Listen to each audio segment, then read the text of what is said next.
আদমের সন্তান না মানবের সন্তান? আদমের সন্তান না মানবের সন্তান? এবার আন্দোলন সংগ্রাম যুদ্ধ হবে আদমের সন্তান এবং মানবের সন্তানের সাথে ইনশাআল্লাহ। কি রাজি আছেন ইনশাআল্লাহ? যুদ্ধ হবে, রাজি আছেন ইনশাআল্লাহ? কে রাজি আছেন? নারায়ে তাকবীর।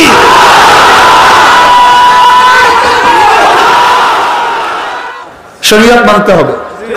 কাজে আল্লাহ পাক আমাকে আমাদের সবাইকে শরীয়ত মানার তৌফিক দান করুন। আমি আমাদের পরিচয় সম্পর্কে কিছু জানাবার চেষ্টা করবো, কি আল্লাহ পাকের ইচ্ছা। আমরা কারা? যেই জাতি যাদের পরিচয় জানে না, সেই জাতির সামনে অগ্রসর হতে পারে না। নবী ইব্রাহিম আলাইহিস সালাতু ওয়াস সালাম, সংক্ষিপ্তভাবে বলবো, একেবারে সংক্ষিপ্ত। নবী ইব্রাহিম আলাইহিস সালাতু ওয়াস সালাম তার স্ত্রী সারা আলাইহিস সালাতু ওয়াস সালামকে নিয়ে মিশরে সফর করলেন। মিশরের প্রেসিডেন্ট বাদশাহদেরকে ফেরাউন বলা হয়। তৎকালীন জমানার ফেরাউন সারা আলাইহিস সালাতু ওয়াস সালামের প্রতি আকৃষ্ট হলেন। সারা আলাইহিস সালাতু ওয়াস সালাম খুব মহিষী, এক আবেদা, সালেহা, কনেতা, এক আল্লাহর ওলি ছিলেন। যখনই বাদশাহ তার প্রতি লোলুপ দৃষ্টি করছে, সারা আলাইহিস সালাতু ওয়াস সালাম আল্লাহর কাছে তার বিরুদ্ধে দোয়া করলেন, বদদোয়া করলেন। ফেরাউনের মাসনাদের মধ্যে ঝালঝালা পয়দা হয়ে গেছে, কাঁপুনি শুরু হয়েছে, মনে হয় যেন মাটির নিচে গিয়ে যাবে। ভয় পাইছে ফেরাউন। এবার ফেরাউন তওবা করছে। এই মুসা আলাইহিস সালাতু ওয়াস সালাম জমানায় ফেরাউন অনেক আগের কথা বলছে, কিন্তু এবার সে তওবা করছে। ফেরাউনের এক মেয়ে ছিল, নাম হাজেরা। হাজেরাকে সারার লিউন্ডি হিসাবে দিয়া দিস, যে হাজেরা তোমার লিউন্ডি বাঁধি কাজ করবে, যাও খেদমত করবে তোমার, আমি তোমাকে উপহার দিলাম। সারা আলাইহিস সালাতু ওয়াস সালামের কোনো সন্তান ছিল না। হাজেরা আলাইহিস সালাতু ওয়াস সালাম প্রেসিডেন্টের মেয়ে, বাদশার মেয়ে, খুবই সুন্দরী, সুশ্রী, আকর্ষণীয়, রমণী। সারা আলাইহিস সালাতু ওয়াস সালাম নিজেই উদ্যোগী হয়ে ইব্রাহিম আলাইহিস সালাতু ওয়াস সালামের সাথে হাজেরা আলাইহিস সালাতু ওয়াস সালাম বিবাহ দিয়ে দিয়েছেন, যে আপনি একে বিবাহ করেন। হাজেরা আলাইহিস সালাতু ওয়াস সালামের গর্ভের মধ্যে ইসমাইল আলাইহিস সালাতু ওয়াস সালাম জন্মগ্রহণ করেন। ইনি নবী ইব্রাহিম আলাইহিস সালাতু ওয়াস সালাম প্রথম সন্তান। তার ঘরে সন্তান হওয়ার পরে আবার সারা আলাইহিস সালাতু ওয়াস সালাম গর্ভের মধ্যে এক সন্তান হইছে, ইসহাক আলাইহিস সালাতু ওয়াস সালাম। এখানে মনে রাখতে হবে, ইসহাক আলাইহিস সালাতু ওয়াস সালাম কিন্তু ইসমাইলের ছোট, বড় না।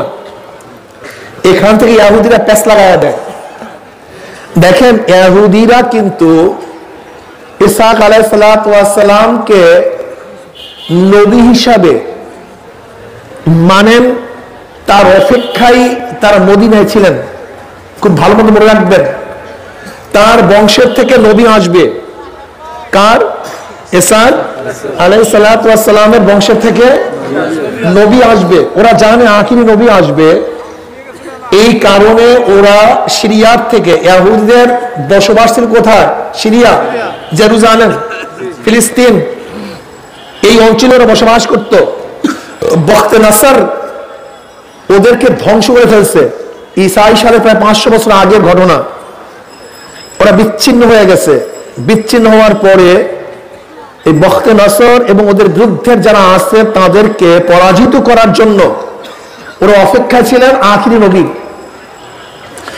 এবং ওরা জানে আখিরি নবী আসবে কোথায়? ইয়াসরাবে, মদিনায়।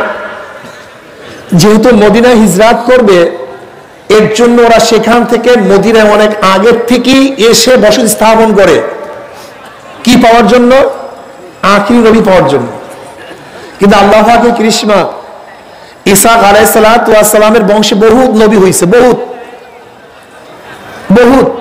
এই বনি ইসরাইলের যত নবী শুনেন, ইসরাইল, ইসহাকের এক নাম ছিল ইসরাইল, ওই ইসরায়েল থেকে বনি ইসরায়েলের যত নবী, শত শত হাজার হাজার নবী, কিন্তু ইসমাইল আলাইহিস সালাম বংশের থেকে কোনো নবী আসেন নাই। ইসমাইল আলাইহিস সালামের থেকে নবী আসছেন একজন। কয়জন? একজন। তিনি হলেন জনাব মুহাম্মদ রাসূলুল্লাহ সাল্লাল্লাহু আলাইহি ওয়াসাল্লাম।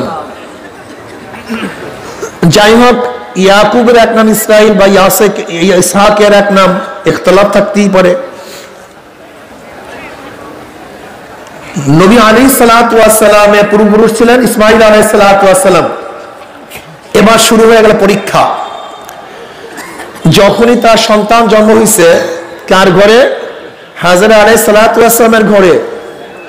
আল্লাহ পাক বললেন, ইব্রাহিম তুমি হাজরা এবং তার সন্তানকে বনবাসী দিয়ে আসো। কোথায়? বনবাসে। কোথায়? কোথায়? বলে জিব্রাইল পথ দেখাবে। কোন স্থান? কে পথ দেখাবে? জিব্রাইল আলাইহিস সালাতু ওয়াস সালাম পথ দেখাবে। জিব্রাইল আলাইহিস সালাতু ওয়াস সালাম রাহনুমাই করতেছেন। ইব্রাহিম আলাইহিস সালাতু ওয়াস সালাম, হাজরা আলাইহিস সালাতু ওয়াস সালাম শিশু বাচ্চা তাদের সাথে চলতেছেন। যখনই কোন সুন্দর এরিয়া দেখেন, গাছপালা, তরুলতা, ঝর্ণা বিশিষ্ট, ফলমূলে ভরা, নবী ইব্রাহিম আলাইহিস সালাতু ওয়াস সালাম বললেন, ভাই জিব্রাইল এখানে কি আমাদের বনবাসের জায়গা? বলে এখানে না, সামনে চলুন। চলছে।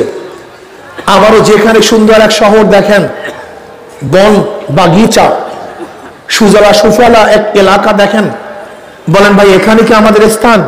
বলেন না, সামনে চলুন। আবারও সামনে চলুন, আবারও সামনে চলুন। এরকম করতে করতে এখন যেখানে কাবা, সেই মক্কা নগরীতে চলে আসছে। জিবরাইল আলাইহিস সালাতু ওয়াস সালাম বললেন,